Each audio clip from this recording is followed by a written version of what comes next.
ಈ ದಿನದ ದೇವರ ವಾಕ್ಯ ಆದಿಕಾಂಡ 5ನೇ ಅಧ್ಯಾಯದ 22ನೇ ವಚನ. ಮತುಶೇಲಹನು ಹುಟ್ಟಿದ ಮೇಲೆ ಹನೋಕನು ಗಂಡು ಹೆಣ್ಣು ಮಕ್ಕಳನ್ನು ಪಡೆದು ದೇವರ ಅನ್ಯೋನ್ಯತೆಯಲ್ಲಿ 300 ವರ್ಷ ಬದುಕಿದನು. ಪ್ರೀತಿಯ ದೇವಜನರೇ, ಹನೋಕನು ದೇವರ ಅನ್ಯೋನ್ಯತೆಯಲ್ಲಿ 300 ವರ್ಷ ಬದುಕಿದನೆಂಬುದಾಗಿ ವಾಕ್ಯ ಹೇಳ್ತಾ ಇದೆ.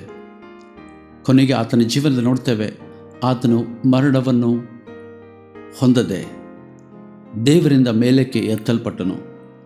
ಅಂಥ ಒಂದು ಅನ್ಯೋನ್ಯವಾದ ಜೀವನ ಆತನಿಂದ ನಡೆಸುವುದಕ್ಕೆ ಸಾಧ್ಯವಾಗಿರುವುದಾದರೆ, ನೀವು ನಾನು ಈ ದಿನಗಳಲ್ಲಿ ಕೃಪೆಗೆ ಬಾಧ್ಯರಾದವರು, ಕ್ರಿಸ್ತನಲ್ಲಿ ಕೃಪೆಯನ್ನು ಬಾಧ್ಯವಾಗಿ ಪಡ್ಕೊಂಡ ನಾವು ದೇವರೊಂದಿಗೆ ಅನ್ಯೋನ್ಯವಾಗಿ ನಡೆಯುವುದಕ್ಕೆ ಸಾಧ್ಯವಿದೆ.